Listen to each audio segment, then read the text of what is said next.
ఈరోజు మనం ఆలోచించబోయే ఒక మంచి పాఠాన్ని ఆలోచిద్దాం. యేసు కాలంలో దెయ్యాలు, నేటి కాలంలో దెయ్యాలు. యేసు కాలంలో ఉన్న దెయ్యాల యొక్క వివరణను నేర్చుకుందాం. అలాగే నేటి కాలంలో దెయ్యాల యొక్క విధానాన్ని, అవి దెయ్యాలుగా ఎలా ఉన్నాయి, అవి పడితే మనిషికి ఏం జరుగుతుందన్నది ఆలోచిద్దాం. అయితే ఆత్మవరాలలో, కృపావరాలలో ఒకటే దెయ్యాలను వదలుగొట్టడం. యేసుక్రీస్తుల వారు తన శిష్యులకు సువార్త పని భారాన్ని అప్పగిస్తూ, ఇదిగో మీరు అనేకుల దగ్గర వెళ్ళండి, నా నామమున మీరు అద్భుతాలు సూచక్రియలు చేయండి అని మాట్లాడాడు. మార్కు సువార్త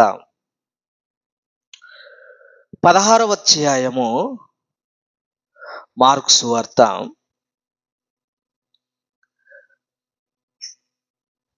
16వ అధ్యాయము 17, 18. నమ్మిన వారి వలన ఈ సూచక క్రియలు కనపడను, ఏవనగా నా నామమున దెయ్యములను వెళ్ళగొట్టుదురు. ఇంతవరకు మనం ఎన్నిటినో ఆలోచించాం. అన్య భాషలని, ప్రవచించుట అనేది, స్వస్థతలని ఎన్నిటినో ఆలోచించాం. అలాగే ఈరోజు కూడా దెయ్యాలను వెళ్ళగొట్టే దాని గురించి పరిపూర్ణమైన వివరణ మన బైబిల్ గ్రంథం నుంచి నేర్చుకుందాం. అయితే ఈరోజు దెయ్యం పైన ఈరోజు మనిషికి సరైన అవగాహన లేదు.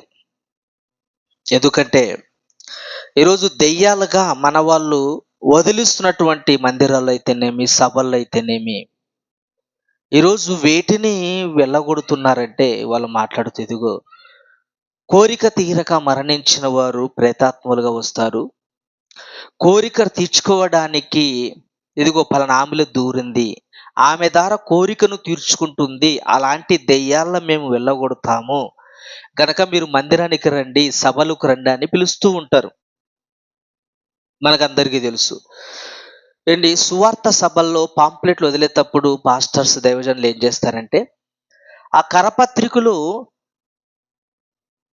స్వస్థత మహాసభలు అని పెట్టి కింద ఏమిస్తారంటే క్యాప్షన్లో, ఇదిగో దెయ్యాల ద్వారా పీడింపబడుతున్నారా, ఇదిగో మీకు స్వస్థత కావాలా, ఇదిగో మీకు చేతబడి చేశారా, బాణమతి చేశారా, ఇదిగో మీరు దెయ్యాల ద్వారా పీడించబడుతున్నారా, అయితే రండి, యేసు స్వస్థపరుస్తాడు, యేసు పిలుస్తున్నాడు అని మాట్లాడతారు. అంటే మా దగ్గరకు వస్తే మీలో పట్టిన దెయ్యాన్ని మేము వదిలిస్తాం. అంటే ఈరోజు క్రైస్తవ్యానికి దెయ్యం పైన సరైన అవగాహన లేదు అనడానికి నేడు జరుగుతున్న సభల పేరట ఆ గందరగోళాలే కారణం. అలాగే మిగిలిన సమాజానికి ఏమైనా తెలుసంటే వారికి కూడా తెలియదు.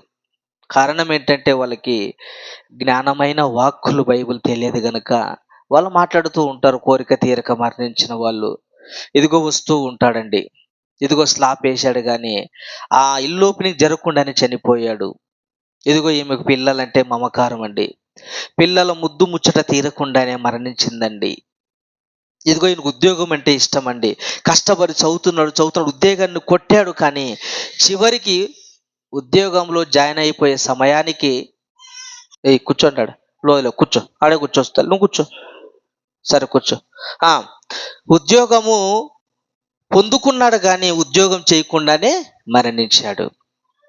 అంటే ఈరోజు కోరిక తీరక మరణించిన ప్రతి ఒక్కరూ దెయ్యాలుగా మారి భూమి మీదకి వస్తున్నారు. మనుషుల ఆత్మలే వస్తాయి, వారే దెయ్యాలుగా మారుతారు అని మాట్లాడుతున్నారు. ఏంటి, మనిషి అనగానే రెండు, మనకందరికీ తెలుసు, ఎన్నో ప్రసంగాల ద్వారా మనం విన్నాం, బైబిల్ని చదివాం, పరిశీలించాం. మనిషి అనగానే రెండు, కనపడుతున్న ఈ దేహం అయితే ఈ కనపడే దేహాన్ని నడిపించేది కనపడిన ఒక ఆత్మ, సూపర్ పవర్ అది. ఆ ఆత్మ వలన ఈ దేహం కదులుతుంది, నడుస్తుంది, మాట్లాడగలుగుతుంది, చూడగలుగుతుంది, పరిగెత్తగలుగుతుంది, ఏదైనా చేయగలుగుతుందంటే కారణం అందులో ఆత్మ ఉంది. ఆ ఆత్మలే మనమందరము. అందుకే మరణించగానే ఇదిగో వెళ్ళిపోయాడు వెళ్ళిపోయాడు అంటారు కానీ ఆయన ధరించుకున్న శరీరము శవమై మన ముందు కళ్ళ ముందు ఉన్నా ఇదిగో పలానా వ్యక్తి వెళ్ళిపోయాడని మాట్లాడతాం. అంటే కోరిక తీరక మరణించిన ఆత్మ ఏదైతే ఉందో వారు మరలా వేరొక దేహంలోనికి వెళుతారు. ఏంటి, మరణించిన వెంటనే మనిషి మరో లోకానికి వెళ్ళిపోవాలి. అది బైబిల్ చెప్పిన సత్యం. అది నేడు సమాజములో ఏ గ్రంథము చెప్పనిది, ఏ మేధావు చెప్పనిది, ఏ శాస్త్ర ప్రపంచానికి తెలియనిది బైబిల్ చెప్పిన నిజమది. నేడు శాస్త్రానికి కూడా తెలియదు మరణించిన తర్వాత మనిషి ఏమీ లేదు, ఈ గాలిలో కలిసిపోతాడు అనేవాళ్ళు ఎంతో మంది మనకు కనపడతారు. అందుకే నేడు సినీ ప్రపంచము కూడా వాళ్ళకు తెలియదు కనుకనే దెయ్యాల పేరట సినిమాలు తీసి జనాల బలహీనతను అడ్డు పెట్టుకొని కోట్లకు పడగలెత్తుతున్నారు.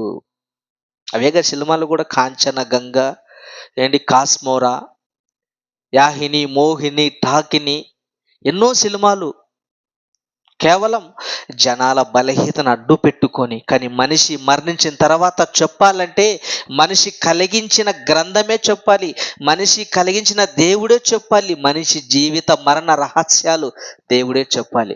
కనుక ఒకసారి యోబు గ్రంథం 21వ అధ్యాయం 13వ వచనం చూద్దాం. దేవుడు ఏమి చెబుతున్నాడు?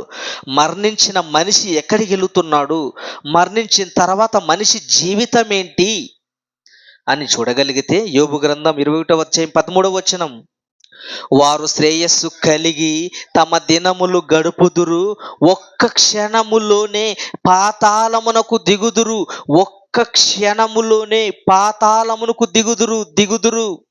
అంటే మనిషి మరణించిన వెంటనే ఎక్కడికి వెళ్ళిపోతాడంట? పాతాళ లోకానికి వెళ్ళిపోతాడు. నువ్వు దేవుని కొరకు బ్రతికిన వాడవైతే, దేవుని కొరకు నిలబడిన వాడవైతే నెమ్మది పొందే పరదేశికి వెళుతావు. నువ్వు దేవుని కొరకు బ్రతకక నిష్టానుసారంగా బ్రతుకుతున్న నీవు పాతాళంలో నరకానికి వెళ్ళిపోతావు. అంటే మరణించిన వెంటనే మనిషి ఈ భూమి మీదే ఉంటాడని చెప్తున్నాడా దేవుడు? మరణించిన తర్వాత పాతాళానికి వెళ్ళిపోతున్నాడని చెప్తున్నాడా దేవుడు? ఏం చెప్తున్నాడు? ఒక్క క్షణములోనే పాతాళమునకు దిగుదురు. ఒక్క క్షణము లేటు లేదు. నువ్వు శవాన్ని తీయడానికైనా నీకు 3 రోజులు పడుతుందేమో కానీ ఆత్మ మరోలోకానికి పంపించడానికి దేవునికి క్షణమాత్రము చాలా ఆవిరి అండి. ఒక్క క్షణం అంతే, అలా కళ్ళు మూసి తెరిచి లోపల క్షణములోనే ఆత్మ మరోలోకానికి వెళ్ళిపోతుందండి ఆత్మ. అంటే మనిషి మరణించిన వ్యక్తి మరలా భూమి మీదకి రాడు, దెయ్యాలుగా రాడు. యోబు గ్రంథం 7వ అధ్యాయము 9వ వచనం, యోబు గ్రంథం 7వ అధ్యాయము 9వ వచనం, మేఘము విడిపోయి అదృశ్యమగునట్లు పాతాళమునకు దిగిపోయిన వాడు మరి ఎప్పుడును రాడు. ఏది ఇందాక పై మాటలేమో మరణించిన మనుషులందరూ పాతాళానికి వెళ్ళిపోతారని ఉంది కదా, ఆ వెళ్ళిపోయిన వారంట మరి ఎప్పుడును రారు. ఎక్కడికి? భూమి మీదికి. కోరికలు తీర్చుకోవడానికి అంతకంటే రారు. ఏంటి, వివాహం అవ్వలేదు కనుక వివాహం కోరిక తీర్చుకోవడానికి అంతకంటే రారు. ప్రేమించిన అమ్మాయి దక్కలేదు కనుక పెద్దవాళ్ళు చంపేశారు కనుక పగ తీర్చుకోవడానికి అంతకంటే రారు. చదవడం మాట, మేఘము విడిపోయి అదృశ్యమగునట్లు పాతాళమునకు దిగిపోయిన వాడు మరి ఎప్పుడును రాడు, అతడిక ఎన్నడును తన ఇంటికి రాడు, అతని స్థలము అతన్ని మరల నెరుగదు. నువ్వు కట్టుకున్నావే నీ ఇల్లు ప్రేమతో లక్షలు పెట్టి కట్టుకున్నావే, కోట్ల రూపాయలు కట్టుకున్నావే, ఆ సైడ్ ఈ బెడ్రూమ్ ఉండాలంటావు, ఆ సైడ్ డెకరేషన్ ఎలా ఉండాలంటావు, ఆ కిచెన్ ఎలా ఉండాలంటావు, ఆ డెకరేషన్ ఎలా ఉండాలంటావే. నువ్వు ఎంత కష్టపడి కట్టుకున్నా మరణించిన తర్వాత తీసుకుని వెళ్ళి నీ ఇంట్లో పాతి పెట్టరు గాక పాత బయట ఉన్న శ్మశానంలో పాతి పెడతారు. నువ్వు కట్టుకున్న ప్రేమతో కట్టుకున్న రూపాయి ఖర్చు పెట్టి కట్టుకున్న ఇంట్లో నిన్ను ఉంచరు. నీ ఇంటికి మరలా నీవు రావు. నా దేశం, నా జన్మభూమి, నాది భూమి, నా భూమి, నా ప్రాంతం, నా దేశం అంటావే, నీ దేశానికి మరలా నీవు రావు అంటున్నాడు దేవుడు ఇక్కడ. అంటే మరణించిన వారందరూ మరో లోకానికి ప్రయాణమై వెళ్ళిపోతారే తప్ప మరలా భూమి మీదకి రారు అని అర్థమైపోయింది మనకి ఇక్కడ. రారండి, రారు. కోరిక తీర్చుకోవడానికైతే, పగ కోసం తీర్చుకోవడానికైతే ఈరోజు మనుషులందరూ చనిపోవలసింది. మొన్ననే మనకు తెలుసు, ఆదివాసీలు హిడ్మా ఒక మంచి నాయకుడు, విప్లవకారుడు. ఏం చేశాడు తెలుసా? ఆయనకున్నటువంటి విప్లవం ఏంటంటే అడవులను రక్షించాలి.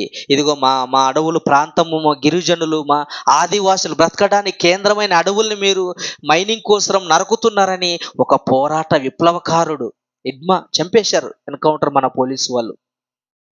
ఇప్పుడు చనిపోయిన ఆయన కోరిక తీరలేదు కదా, తీరకపోతే మరి వచ్చి వెంటనే పోలీసు వాళ్ళందరూ చంపాలా లేదా? జరిగిందా ఎక్కడైనా? హిడ్మా మరలా వచ్చి అందరూ చంపేశాడని కనపడుతుందా మన న్యూస్లో? కనపడదంటే ఒక్కసారి మనిషి మరణించి వెళ్ళగానే దేవుని ఆధీనంలోనికి వెళ్ళిపోతారు. ఎక్కడికి వెళ్ళిపోతారు? దేవుని ఆధీనంలోనికి వెళ్ళిపోతారు తప్ప మళ్ళా రావడం పోవడం అనేది లేదు. ఇర్మియా గ్రంథం 22వ అధ్యాయం 10వ వచనం. ఇర్మియా గ్రంథం 22వ అధ్యాయము 10వ వచనం. చనిపోయిన వాని గూర్చి ఏడవవద్దు, వాని గూర్చి అంగలార్చవద్దు, వెళ్ళిపోవుచున్న వాను గూర్చి బహురోదన చెయ్యండి. ఇదిగో చనిపోయిన వాడికి ఎన్నడు రాడు, వాని గురించి మీరు ఆలోచించద్దండి. అయితే ఎవరి గురించి ఏడవమన్నాడు? బ్రతుకున్న నీ గురించి నువ్వు ఏడ్చుకో, బ్రతుకున్న నీ పిల్లల గురించి ఏడ్చు, బ్రతుకున్న నీ సహోదరుల గురించి ఏడ్చు, బ్రతుకున్న నీ రక్త సంబంధుల గురించి ఏడ్చు. ఎందుకు? వారు కూడా కానొక రోజు చనిపోతారు గనక వాళ్ళు రక్షించడానికి నువ్వు ప్రయాస పడాలి కనుక చనిపోయిన వాని గూర్చి కంటే బ్రతుకున్న వాని గురించి నీవు బహురోదన చేయుడి. వాడు ఇకను తిరిగిడాడు. ఎవరు? చనిపోయిన వాడిక తిరిగి రాడు, తన జన్మభూమిని చూడడు, తన జన్మభూమిని చూడడు. వాడిక తిరిగి రాడు. అండర్లైన్ చేసుకోండి. చనిపోయిన వాడిక తిరిగి రాడు, వాని జన్మభూమిని మరలా చూడడు. ఎకరాలు ఎకరాలు కొనుక్కున్నావే, నా ఎకరా నా భూమి అంటావే, వదిలేసి వెళ్ళిపోవాలండి. మరలా వచ్చే అవకాశం 100%. మరలా మనిషి చనిపోయిన తర్వాత కోరిక తీర్చుకోవడానికి మనిషి రాడు అన్నాడు దేవుడు. సమాజానికి ఏమి తెలుసు అండి? లోకానికి ఏమి తెలుసు? సైన్స్ ప్రపంచానికి ఏమి తెలుసు? దెయ్యంగా వచ్చాడని ఒకడైతే. ఎక్కువ దెయ్యాలు ఎవరున్నారు? ఆడదెయ్యాలు, మగదెయ్యాలు మనకు కనపడవు. ఆడదెయ్యాలు కూడా ఎక్కువేంటి? తెల్ల చీరే కట్టుకోవాలి, మళ్ళీ పూలే పెట్టుకోవాలి. మనం పూలు ఎవరు అమ్మారో వాళ్ళకి తెలుదా? రాత్రిపూట మళ్ళీ 12 గంటలకే రావాలి టైమింగు, మళ్ళా కాళ్ళు వెనక్కి తిరిగే ఉండాలి. ఏంటి ప్రియులరా? గనుక ఏంటి దెయ్యాలు కూడా ఎక్కువ ఎవరు పడతాయి? పేదవాళ్ళకే పడతాయి, పల్లెటూరులో ఉండే వాళ్ళకే పడతాయి.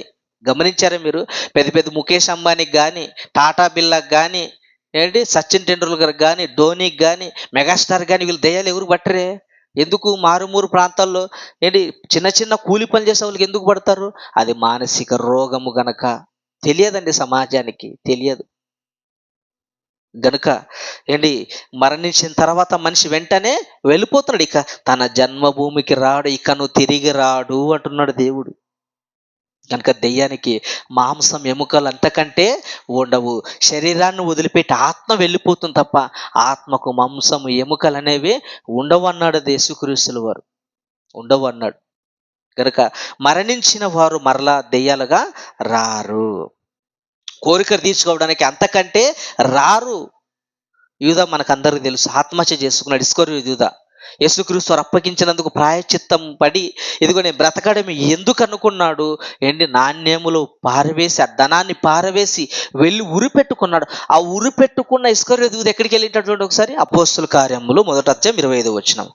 తన చోటికి పోవుటకు యూదా తప్పిపోయి పోగొట్టుకొనిన ఈ పరిచర్యను, అపోస్తలత్వమును పాలు పొందుటకు వీరిద్దరిలో ఇచ్చెను. ఏమన్నాడు అక్కడ? తన చోటికి పోవుటకు యూద తప్పిపోయి. అంటే యూద అలాగే ఉండింటే ఎక్కడికి వెళ్ళిపోయేవాడు? దేవుని దగ్గరికి వెళ్ళిపోయాడు, పరదేశికి వెళ్ళిపోయాడు, తర్వాత పరలోకానికి వెళ్ళిపోయేవాడు. కానీ తాను పోవలసిన చోటుకు వెళ్ళకుండా ఎక్కడికి వెళ్ళిపోయాడు? ఆత్మహత్య చేసుకోవడం వలన పాతాళానికి వెళ్ళిపోయాడు. అంటే యూద ఆత్మహత్య చేసుకున్నాడు. ఆత్మహత్య చేసుకున్న యూద ఎక్కడికి వెళ్ళిపోయాడు? పాతాళానికి వెళ్ళిపోయాడు. అంటే మరణించిన వెంటనే కోరికలు తీర్చుకోవడం, మరలా భూమి మీదకి రావు. రావండి. ఏంటి, పాతాళ లోకంలోనే ఎదురు బెదురుగా పరదేశి నరకంలో ఉన్న వాళ్ళే ఒకరు మరో చోటుకి రాకుండా దేవుడు అక్కడికి వెళ్ళకుండా పర్మిషనే లేదు. అలాంటిది మరలా భూమి మీదకి వస్తారా? అపోస్తల కార్యం ఒకసారి లూకా సువార్త చూడండి. లూకా సువార్త 16వ అధ్యాయం 26వ వచనం. లూకా సువార్త 16వ అధ్యాయము 26వ వచనం. అంతేకాక ఇక్కడ నుండి నీ యొద్దకు దాటగోరువారు, అంతేకాక ఇక్కడ నుండి మీ యొద్దకు దాటగోరువారు దాటి పోజాలకుండునట్లు, అక్కడి వారు మా యొద్దకు దాటి రాజాలకుండునట్లు మాకును మీకును మధ్య మహా అగాధముంచబడి ఉన్నది. ఎవరు మాడుతున్నాడు ఈ మాట? అబ్రాహాం గారు ఎవరితో మాడుతున్నాడు ఈ మాట? ధనవంతుతో మాడుతున్న మాట. ధనవంతుడు ఏమన్నాడు? నేను ఇక్కడ యాతన పడుతున్నాను, బాధపడుతున్నాను నరకములో, ఒకసారి లాజరుతో నీళ్లు పంపిస్తావా, ఏంటి చుక్క నీళ్లు నాకు పంపిస్తావా అన్నప్పుడు అబ్రాహాం గారు ఏమన్నాడు? ఇదిగో నాయనా, ఇక్కడి వాళ్ళు అక్కడ పోకుండా అక్కడ వాళ్ళు ఇక్కడ రాకుండా దేవుడు మధ్య మహాగాధం ఉంచాడు. అంటే పాతాళ లోకంలోనే, ఒక లోకంలోనే పరదేశిలో ఉన్న వాళ్ళు నరకానికి వెళ్ళలేరు, నరకంలో ఉన్న వాళ్ళు పరదేశికి వెళ్ళలేరు. ఒక లోకంలో ఉన్నవారే వెళ్ళలేని స్థితి అయితే మరణించిన పాతాలను వెళ్ళిపోయిన వాడు మరలా భూమి మీదకి వస్తాడా? రాలేడు కదా. రాలేడండి, రాలేడు. గనక ప్రియులరా, ఇవన్నీ కట్టుగతులు, ఇవన్నీ మోసం, మాయ, దగ, కుట్రలు, ఇవన్నీ మానవుల్ని మాయ చేస్తున్నారండి నేటి సమాజము. అయితే మనం అందరికీ తెలుసు, బైబిల్ చదివిన వాళ్ళకి ఒక ఆలోచన రావచ్చు, అయితే పాత నిబంధన గ్రంథంలో చనిపోయిన వాళ్ళు వచ్చారు కదా అని అందరికి తెలుసు. ఏంటి, వచ్చారు కదా. ఎక్కడొచ్చారు? సమూయేలు గారు రాలేదా? చెప్తున్నారు మన వాళ్ళు, ఇదిగో సమూయేలు గారు వచ్చారు కదా పాత నిబంధన. అలాగే అందరూ వస్తూ ఉంటారు అని మాట్లాడతారు. సమూయేలు గారు ఎందుకు వచ్చాడు? ఇంతకు సమూయేలుని పంపించింది ఎవరు? ఇది ఆలోచించాలి. బైబిల్ని సరిగ్గా ఆలోచించాలండి. మనకు అనుకూలమైన వచనాలు తీసుకొని ఇవి అనుకూలమైన వచనాలు ఇవే మాకు చెందుతాయి అనుకుంటే పొరపాటు. కనుక పాత నిబంధన గ్రంథంలోకి వెళితే సమూయేలు మొదటి గ్రంథము ఏంటి ఆ విషయం చూద్దాం. సమూయేలు మొదటి గ్రంథం 28వ అధ్యాయము. సమూయేలు మొదటి గ్రంథం 28వ అధ్యాయము. సమూయేలు మొదటి గ్రంథం 28వ అధ్యాయం 11, 12. ఆ స్త్రీ నీతో మాట్లాడుటకై నేను ఎవరిని రప్పించవలనని అడగగా అతడు సమూయేలు రప్పింపవలెను. ఎవరు? సౌలు ఎక్కడికి వెళ్ళాడు? ఒక కర్ణ పిశాచి దగ్గరికి వెళ్ళాడు, ఒక మంత్రగాని దగ్గరికి వెళ్ళాడు. వెళితే ఏమంటాడు? అయ్యా, సమూయేలు గారిని రప్పిస్తావా? సమూయేలు గారు అప్పటికి మరణించాడు. నువ్వు సమూయేలు రప్పిస్తావా అని అడుగుతాడు. ఎందుకు రప్పిస్తావా అంటున్నాడు? దానికి ఒక కారణం ఉంది. రప్పిస్తావు అన్నప్పుడు ఈయనేమన్నాడు? కర్ణ పిశాచి నేను రప్పిస్తాను అన్నాడు. 12వ వచనం చదవండి. ఆ స్త్రీ సమూయేలును చూచి నప్పుడు బిగ్గరగా కేక వేసి, సమూయేలును రప్పించాడా, సమూయేలుని చూశాడా? అండర్లైన్ చేసుకోండి. ఈ కర్ణ పిశాచి గల స్త్రీ సమూయేలును రప్పించిందా, సమూయేలును చూశాడా? ఆల్రెడీ సమూయేలు గారు ఎంటర్ అయిపోయారు. ఎవరిని రప్పించాలి అంటున్న స్త్రీ, ఆలోకి ఎవరు వచ్చేసారు? సమూయేలు గారు ఎంటర్ అయిపోయారు. ఏం సమూయేలు గారు రావాల్సిన అవసరం ఏముంది? ఒక కారణం ఉంది. ఏంటా కారణము? ఫిలిష్తీయులు ఇశ్రాయేలు మీద పడి చంపడానికి, యుద్ధం చేయడానికి సిద్ధంగా ఉన్నారు. కానీ ఆ సమయంలో సౌలు ఏమంటున్నాడు? యుద్ధానికి వెళ్ళకుండా ఏం చేస్తాడు? లేదు, సమూయేలు గారు రావాలి, సమూయేలు గారు వస్తేనే నేను యుద్ధానికి వెళుతాను. ఎందుకు? ప్రారంభంలో చెప్పాడు దేవుడు సమూయేలు గారు ద్వారా, నాయనా సౌలు యుద్ధానికి వెళ్ళమను, అక్కడ ఏమీ తీసుకోకుండా అక్కడ మొత్తం సంహరించి రమ్మన్నాడు. కానీ సౌలు ఏం చేశాడు? వస్తూ మంచి దూడలు, కొవ్విన దూడల్ని తీసుకొచ్చాడు. నాయన దేవుని మాట వినడం ముఖ్యమన్నాడు. ఏంటి, సమూయేలు గారు వస్తేనే నేను యుద్ధానికి వెళ్తానని పట్టుబట్టాడు. ఎవరు? సౌలు. ఎందుకంటే ప్రారంభంలో యుద్ధానికి వెళ్ళినప్పుడు నేను మాట వినలేదు, మరలా ఇప్పుడు కూడా నేను వినకపోతే నష్టపోతాను అనుకున్నాడండి. నష్టపోతాడు. ఒకవేళ సమూయేలు గారు రాకపోతే ఇశ్రాయేలు ప్రజలు చనిపోతారు. ఇశ్రాయేలు ప్రజలు చావకుండా ఉండాలంటే ఖచ్చితంగా ఎవరు రావాలి? సమూయేలు గారు రావాలి. అందుకే సమూయేలు పంపించింది ఎవరు? దేవుడు పంపించాడు. దేవుడు పంపించాడా? కర్ణ పిశాచి పిలిచిందా? దేవుడు పంపించాడా? దేవుడు పంపించాడు. కర్ణ పిశాచులు, ఈ మంత్రాలు, దెయ్యాలనేవి ఏవి లేవు. చూడండి, సమూయేలు మొదటి గ్రంథం 2వ అధ్యాయం 6వ వచనం. సమూయేలు మొదటి గ్రంథం 2వ అధ్యాయం 6వ వచనం. జనులను సజీవులను గాను మృతులను గాను చేయువాడు యెహోవానే. నువ్వు బ్రతకాలన్నా, నువ్వు చావాలన్నా, నువ్వు జీవించాలన్నా, మరణించాలన్నా ఎవరి ఆధీనంలో ఉన్నాయి ఇవన్నీ? దేవుని ఆధీనములో ఉన్నాయి ఇవన్నీ. యెహోవాయే పాతాళమునకు పంపుచు అందులో నుండి రప్పించువాడు ఆయనే. అండర్లైన్ చేసుకోండి. మరణించిన మనిషిని పాతాళానికి పంపేది దేవుడే. అవసరాలను బట్టి పని కొరకు మరల రప్పించువాడు ఆయనే. సమూయేలు గారిని మరల రప్పించాడు పాతాళ లోకం నుంచి. ఎందుకు? ఒక పని ఉంది గనక. ఇశ్రాయేలు ఫిలిష్తీయుల చేతుల నుండి రక్షించడానికి ఖచ్చితంగా సౌలు యుద్ధానికి వెళ్ళాలంటే సమూయేలు గారు వచ్చి చెబితేనే తప్ప సౌలు యుద్ధానికి వెళ్ళడు. ఇదండి కారణం. ఈరోజు ఎందుకు ఇదిగో దెయ్యాలుగా వస్తే ఏం పని నిమిత్తం దెయ్యాలుగా మారుతున్నారు? ఎందుకు వస్తున్నారు దెయ్యాలుగా? అవన్నీ రావండి, అవన్నీ కట్టుకథలు గనక ప్రియులరా. అంటే ఇంతవరకు మనం ఏం నేర్చుకున్నాము? మనిషి మరణించిన తర్వాత దెయ్యాలుగా రారు. మరణించిన వ్యక్తి మరో లోకానికి వెళ్ళిపోతారు తప్ప మరలా భూమి మీదకి కోరికలు తీర్చుకోవడానికి రాడు అని మనకు అర్థమైపోయింది. అయితే మరి యేసు కాలంలో ఉన్న దెయ్యాలేంటి ఆలోచిద్దాం. అదే కదా మన పాఠము. యేసు కాలంలో దెయ్యాలు, నేటి కాలంలో దెయ్యాలు. అయితే యేసు కాలంలో ఉన్న దెయ్యాలేంటి అని ఆలోచిద్దాం ప్రియులరా. యేసుక్రీస్తు వారి కాలంలో ఉన్న దెయ్యాలు ఏంటంటే అవి దురాత్మలు. ఏటివవి? ఆత్మలు, దురాత్మలు. ఆ దురాత్మలు అంటే ఏటివవి? పరలోకములో సింహాసనం కావాలని ఏ దేవదూత ఎదురు తిరిగిందో, అపవాది ఎదురు తిరిగాడో, వాడు అనేక దూతలను ఏం చేశాడు? వాడు తన అనుచరులుగా మార్చుకున్నాడు. దేవదూతలు, సేవకులైన దేవదూతలను ఎలా మార్చాడు? దురాత్మలుగా మార్చుకున్నాడు.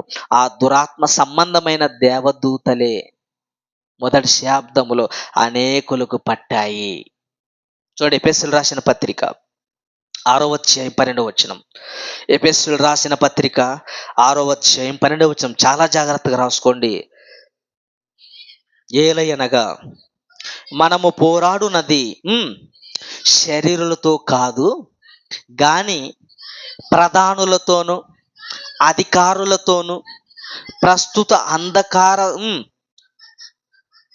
సంబంధులకు లోకనాథులతోనూ ఆకాశ మండలమందున్న దురాత్మల సమూహం. అండర్లైన్ చేసుకోండి. దురాత్మల సమూహం. ఏ దురాత్మల సమూహం ఇవి? పరలోకాన్ని పొందుకోవాలని దేవునితో యుద్ధం చేశాయే, ఓడిపోయిన దేవదూతలు పాతాళాన్ని దేవుడు పంపించాడే, వాటిని మరలా భూమి మీదకి రప్పించాడు. ఎప్పుడు? ఆదాం గారి జన్మ జరిగిన తర్వాత, తొలి మానవులు జన్మ జరిగిన తర్వాత భూమి మీదకి పంపించాడు. వాటి ద్వారా ఏం చేయాలనుకున్నాడు? యేసుక్రీస్తు వారి మహిమను ప్రపంచానికి చాటాలనుకున్నాడు దేవుడు. అవునండి, దేవుడు ఇవంతా ఏంటి? మ్యాచ్ ఫిక్సింగ్ అంటారు దీన్ని. యేసుక్రీస్తుల వారు గొప్పతనం తెలియడానికి ఈ దేవదూతలు దేవుడు వాడుకున్నాడు. ఈ దురాత్మలు ఇవన్నీ ఏమాత్మలు?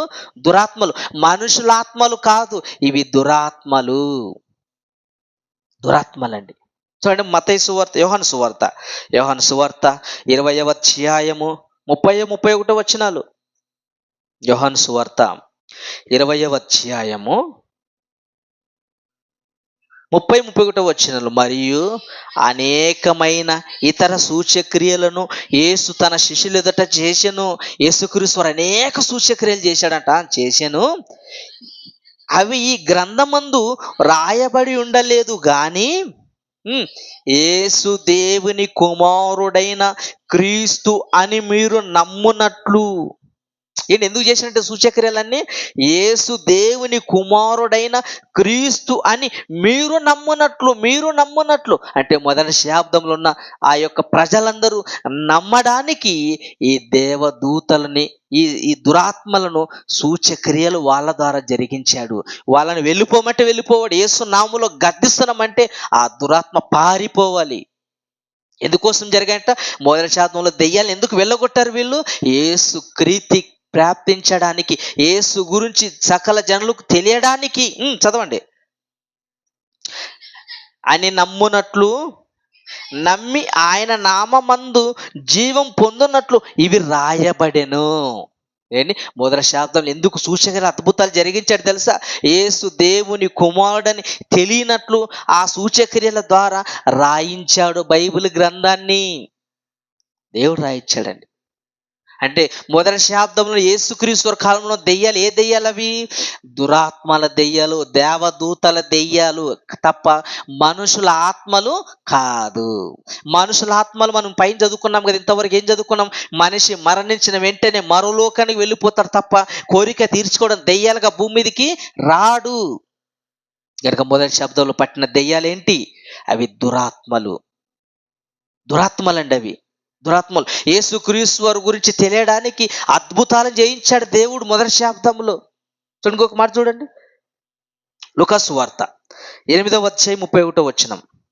లూకాసు వార్త 8వ అధ్యాయము 31వ వచనం. వాడు తన పేరు సేన అని చెప్పి పాతాళములోనికి పోవుటకు తమకు ఆజ్ఞాపించవద్దని ఆయనను వేడుకొనెను. అంటే ఈ దేవదూతలు, దురాత్మలు ఎక్కడి నుంచి వచ్చాయి? పాతాళ లోకంలో దేవుడు బంధించాడే, వాటిని మరలా భూమి మీద ఎందుకు రప్పించాడు? ఒక పని కొరకు రప్పించాడు వాటిని. అందుకే దేవదూతలు, వాడు నా పేరు సేన అని చెప్పి, సేన అంటే ఎవరు? వీడు దురాత్మ. దురాత్మ ఏం జరిగిందట? ఒక వ్యక్తిలో దూరింది.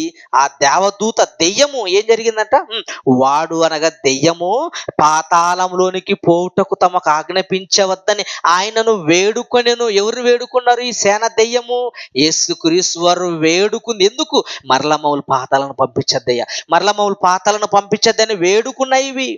యేసు వెళ్ళిపోమంటేనవి వెళ్ళిపోయి, ఎక్కడికి వెళ్ళిపోయేవి? గుంపుగా విస్తారంగా ఉన్నటువంటి పందుల మందలోనికి దూరే. 32వ వచనం. అక్కడ విస్తారమైన పందుల మంద కొండ మీద మేయిచుండెను గనక వాటిలో జొచ్చుటకు తమకు సెలవిమ్మని ఆయనను వేడుకొనగా ఆయన సెలవిచ్చెను.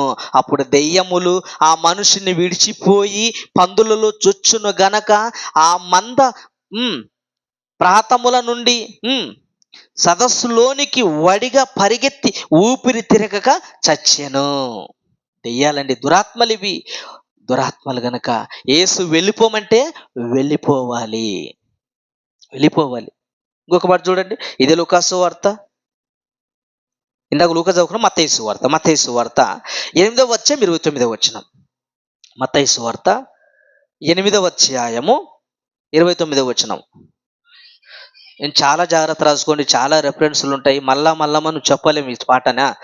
వారు, ఇదిగో దేవుని కుమారుడా, నీతో మాకేమి, కాలము రాక మునిపే మమ్మను బాధించుటకు ఇక్కడికి వచ్చితివని కేకలు వేసిరి. ఇదిగో మా కాలం రాలేదయ్యా ప్రభా, మమ్మల్ని ఎందుకు నువ్వు మళ్ళీ వెలుగొడుతున్నావు? మమ్మల్ని పాతాళానికి పంపించద్దని ఆ దేవదూతలు, దెయ్యములు ఏం చేస్తున్నాయి? యేసుక్రీస్తుని వేడుకుంటున్నాయి. వేడుకుంటున్నాయి. యేసు వెళ్ళిపోమంటే వెళ్ళిపోవాలండి. అదండి వాటికి ఇచ్చిన పని. దేవుడు దెయ్యాలకు ఏమిచ్చాడు తెలుసా? నా కుమారుడు వెళ్ళిపోమంటే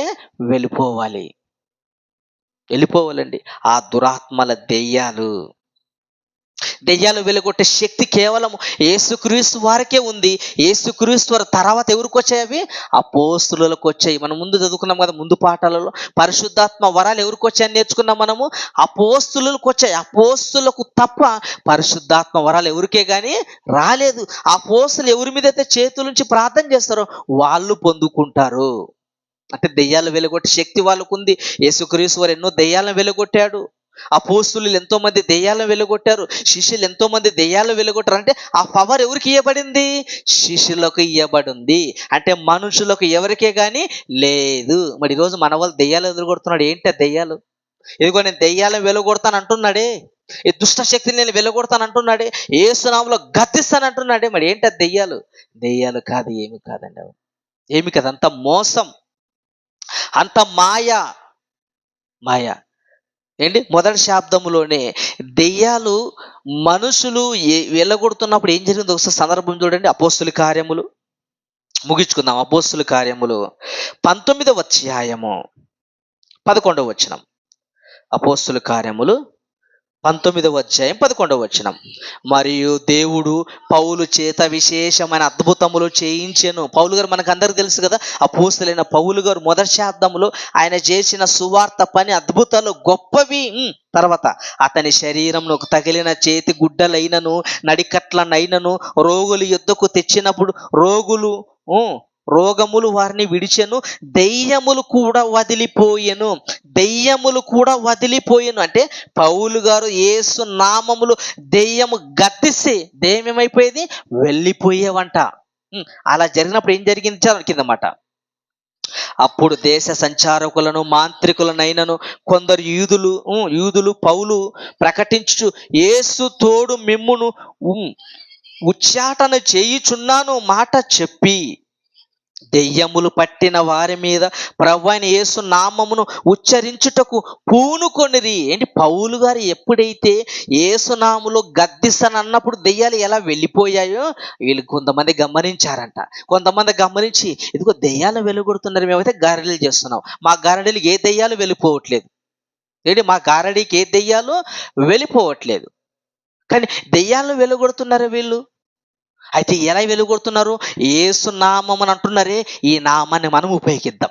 పౌలు గారు ఎలాగైతే యేసు నామములు వెలుగొడతాను అంటున్నాడో మేము కూడా యేసు నామమును ఉచ్చరించి దెయ్యాలను వెలుగొడతాం అనుకున్నారు. కానీ ఏం జరిగింది చివరి కింద చూడండి. యూదుడైన స్కేవయును ఒక ప్రధాన యాజకుని కుమారులు 7 అలాగూ చేయుచుండిరి. అంటే 7 ఏం చేస్తున్నారంట, నకిలీ దెయ్యాలు, అంటే నకిలీ మోసం చేస్తున్నారు. యేసు నామములో గద్దిస్తున్నానగానే ప్రారంభించారంట. ఏం జరిగిందంట,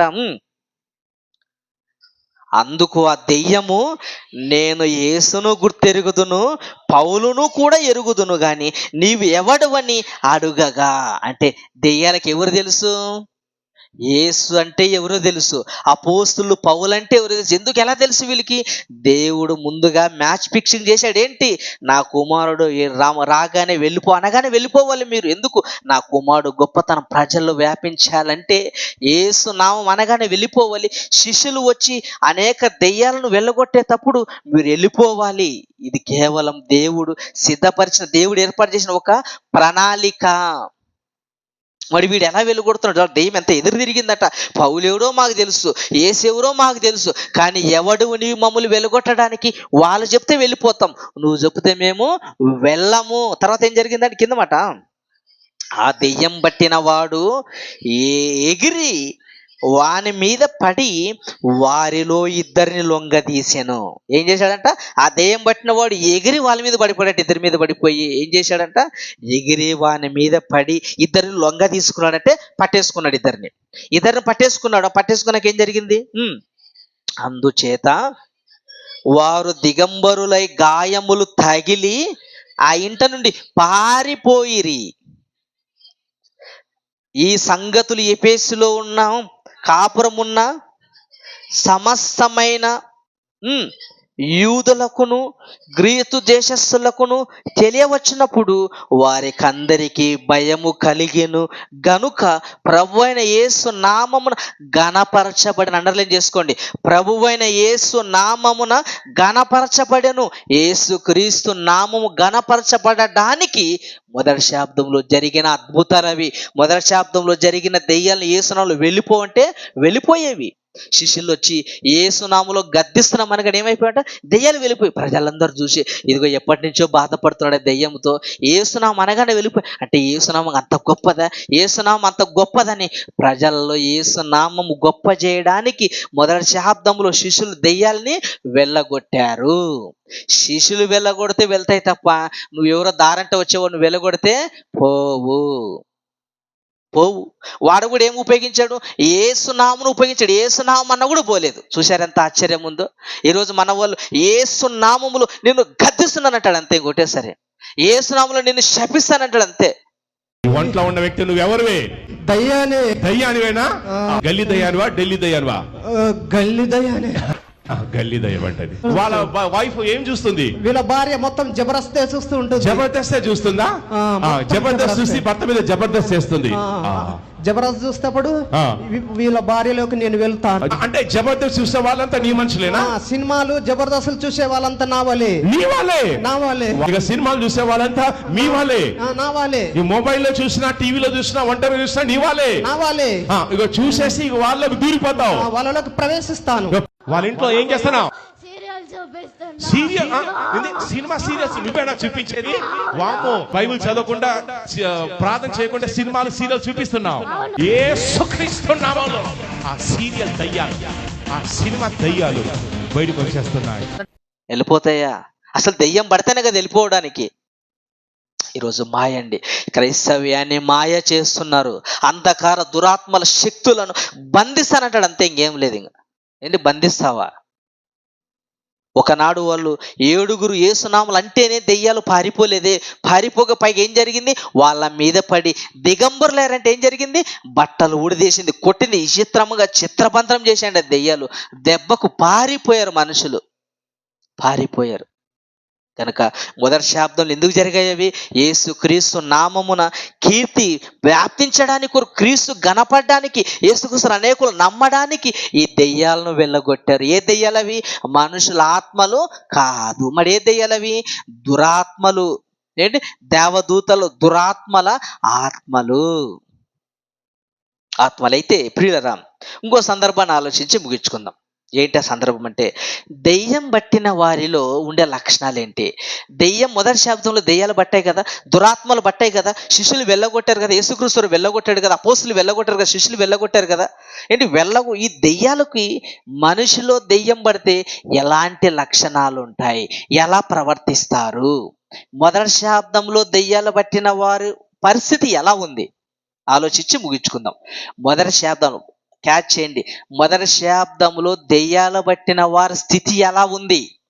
మొదటి శాబ్దంలో పట్టిన దెయ్యాలు ఏమని నేర్చుకున్నామని ఇంతవరకు? దురాత్మలని నేర్చుకుందాం, మనుషుల ఆత్మలు కాదని నేర్చుకున్నాం. అయితే వాటిని వెళ్ళగొట్టేది కేవలము యేసుక్రీస్తు వారే వెళ్ళగొట్టాలి, తప్పితే అపోస్తులు వెళ్ళగొట్టాలి. అపోస్తులు ఎవరి మీద చేయిలుంచితే వాళ్ళు వెళ్ళగొడతారు తప్ప నరమాతుడు ఎవరే కానీ వాటిని వెళ్ళగొట్టలేరు. అయితే ఆ ఆత్మలు పట్టిన మనిషి యొక్క స్థితి ఎలా ఉంది? దెయ్యం పట్టిన వాడికి ఉన్న లక్షణాలు ఏంటో, వాడు ఎలా ప్రవర్తిస్తాడు, వాడిలో ఉన్న రోగం ఏంటో ఆలోచించి ముగించుకుందాం. ఓకేనా? ముందుగా లూకాసు వార్త 13వ అధ్యాయం 11వ వచనం. లూకాసు వార్త 13వ అధ్యాయం 11వ వచనం. 18 ఏండ్ల నుండి 18 ఏండ్ల నుండి ఏం జరిగిందంట? 18 ఏండ్ల నుండి బలహీన పరచు దెయ్యము పట్టిన యొక్క స్త్రీ ఆ చెట్ట నుండేను. ఏం దెయ్యమంట? బలహీన పరచు దెయ్యం. దెయ్యాలు ఎలా ఉంటాయి తెలుసా? మనుషులు పడితే మనిషికి ఖచ్చితంగా ఏదో ఒక లోపం ఉంటుంది. బలహీనపరచు దెయ్యం ఎప్పటి నుంచి ఉంది? దెయ్యము 18 సంవత్సరాల నుంచి పట్టిందట. చదవనమాట. ఆమె నడుము వంగిపోయి ఎంత మాత్రమును చక్కగా నిలువలేకుండెను. ఏంటి? ఎంత మాత్రమును నిలవలేక ఉండేనంటే ఈ స్త్రీకి 18 ఏళ్ళ నుంచి దెయ్యం పట్టిన స్త్రీకి ఏం రోగం ఉందట? నడుము వంగి. ఏం వంగింది? నడుము వంగి. అంటే మొదటి శాబ్దములు దురాత్మలు ఎవరిలో అయితే పడుతాయో వానిలో ఖచ్చితంగా రోగం అనేది ఉంటుంది. ఏంటి ఆ రోగం? ఈ స్త్రీకి ఉన్న రోగం ఏంటి? నడుము వంగి ఉంది. ఎన్నేళ్ళ నుంచి ఉందామే? 18 సంవత్సరాల నుంచి బలహీనపరచు దెయ్యము. అంటే ఈమెలో దెయ్యం పడితే ఏముంది? ఆమెకి నడుము వంగి చక్కగా నిలబడలేదంట. అంటే నడుము వంగిపోయింది. ఇంకో మాట చూద్దాం, ఇంకొక సందర్భం. మత్తయి సువార్త 17వ అధ్యాయము.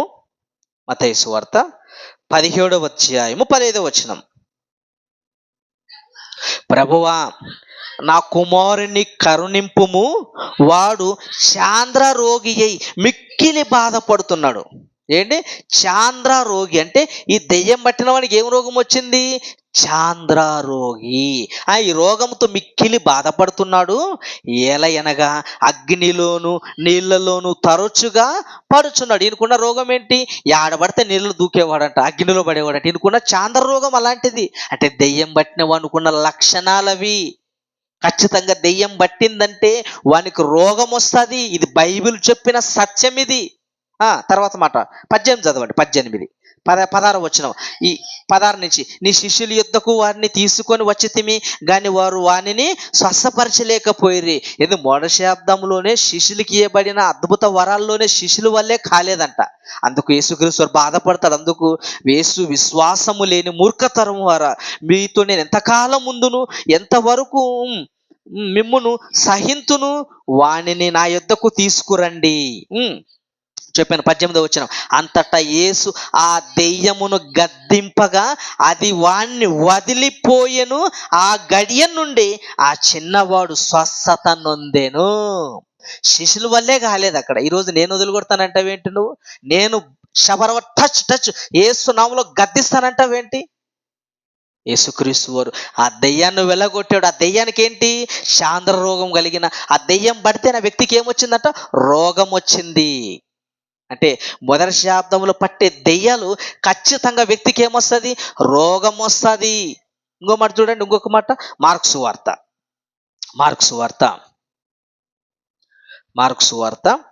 9వ అధ్యాయము 17-18. మార్కు సువార్త 9వ అధ్యాయం 17-18.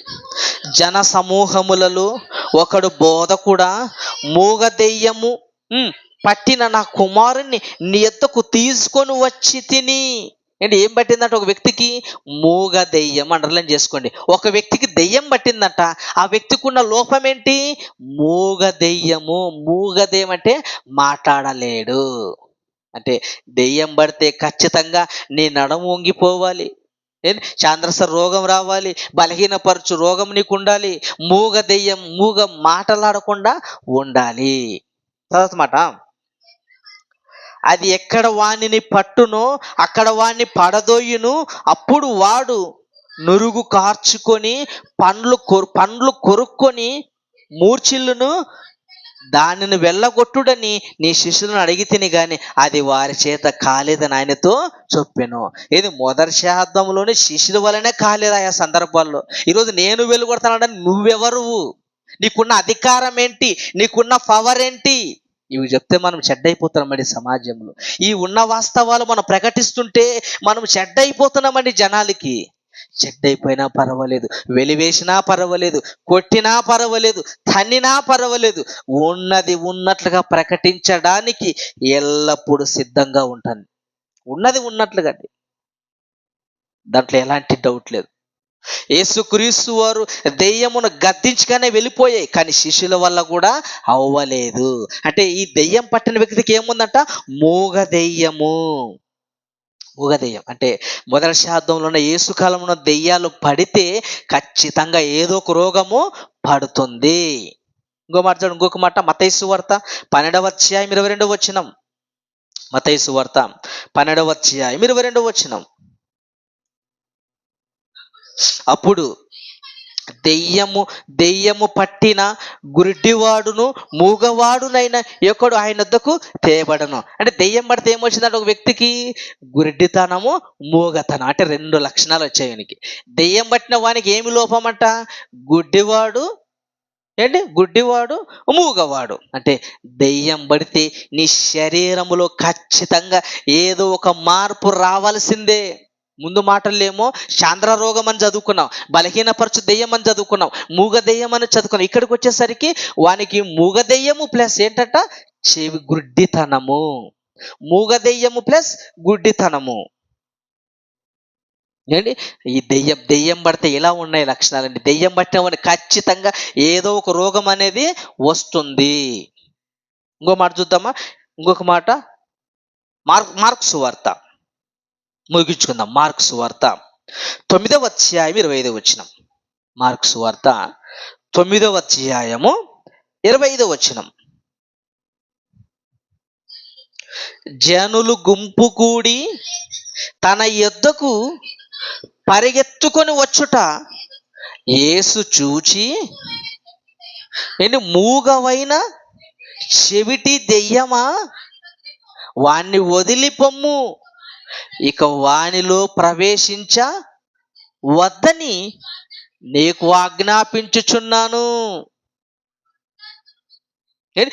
గద్దించాడు. ఇదిగో నువ్వు వెళ్ళిపోయి ఇక వాడిని ఎన్నడు నువ్వు పట్టద్దు. ఏ దెయ్యం అంటది? మూగ దెయ్యము, చెవిటి దెయ్యము. ఏంటి? దెయ్యం పడితే ఖచ్చితంగా ఏమొస్తాయి? మూగవాడన్న అవుతాడు, చెవిటివాడన్న అవుతాడు, గుడ్డివాడన్న అవుతాడు, శరీరం వంగిపోయి నడుమొంగిపోయిన వాడు అవుతాడు, బలహీనపరిచివాడైన అవుతాడు. ఏంటి?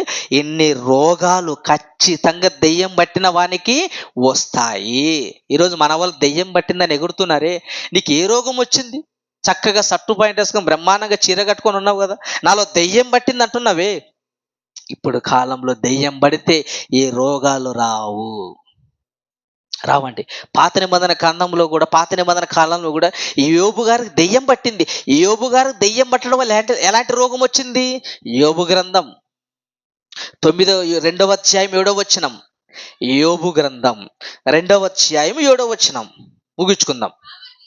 కాబట్టి అపవాది యెహోవా సన్నిధి నుండి బయలు వెళ్ళి, అరికాలు మొదలుకొని అపవాది దెయ్యము సాతాను యెహోవా సన్నిధి నుండి బయలుదేరి అరికాలు మొదలుకొని నడినెత్తి వరకు బాధగల కురుపులతో యోబును మొత్తెను. అండర్లైన్ చేసుకోండి. యోబు గారికి దెయ్యం పడితే ఏమొచ్చిందంట? కురుపుల రోగం వచ్చింది. యోబు గారికి దెయ్యం పడితే కురుపుల రోగం వచ్చింది. మొదటి శాబ్దంలో దెయ్యాలు పడితే, దురాత్మలు పడితే చెవిటివాడుగా మారతాడు, గుడ్డివాడుగా మారతాడు, నడుము వంగిపోతాడు, చెవి మూగ రెండు గుడ్డితనం అన్నీ వచ్చేస్తాయి. అవి మొదటి శాబ్దంలో దెయ్యాలు పడితే వాళ్ళకున్న లక్షణాలండి. కానీ నేటి కాలంలో ఈ దెయ్యాలు పడితే, నేటి కాలం దెయ్యాలు కూడా ఉన్నాయి, కానీ ఏ దెయ్యాలు? మనుషులు ఆ దురాత్మలకు కోరిక తీరక వచ్చే దెయ్యాలు లేవు. మరి ఏ దెయ్యాలు ఉన్నాయి? మొదటి శాబ్దంలో పట్టిన దురాత్మలే ఈ కాలంలో కూడా ఉన్నాయి. అయితే మొదటి శాబ్దంలో పట్టిన దురాత్మలకున్న ఆ కాలం పని వేరు. ఇప్పుడున్నటువంటి కాలంలో ఈ దురాత్మ పడితే జరిగే పరిస్థితులు వేరండి.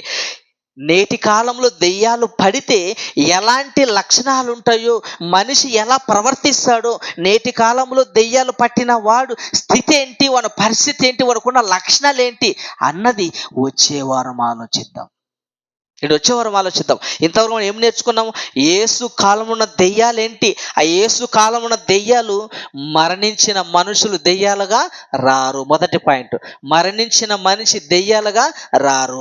మరణించిన వెంటనే మనిషి దేవుని ఆధీనంలోనికి వెళ్ళిపోతాడు. అనగా మరణించిన వెంటనే మనుషుల ఆత్మలు పాతాళలోకానికి వెళ్ళిపోతాయి.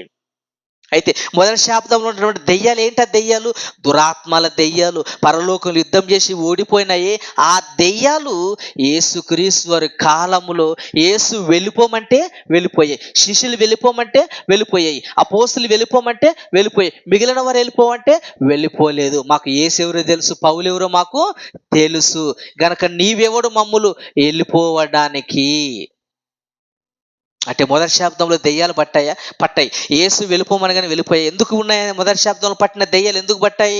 యేసు కీర్తి వ్యాపించడానికి, యేసు గొప్పతనం తెలియడానికి, యేసు నామము ప్రజలకు తెలియడానికి, యేసు క్రీస్తుల వారు గొప్పతనం తెలియడానికి దేవుడు ముందుగా ఈ యొక్క ప్లానింగ్ ఏర్పాటు చేసి దెయ్యాల్ని వెళ్ళగొట్టాడు.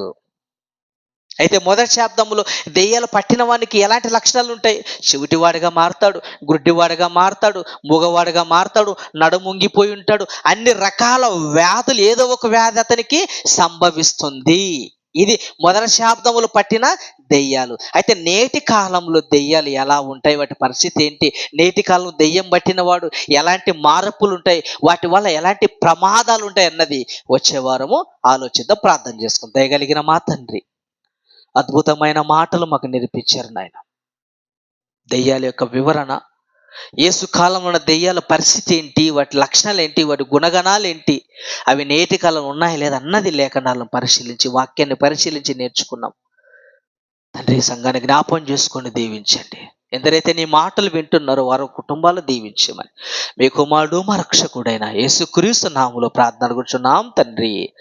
ఆమేన్.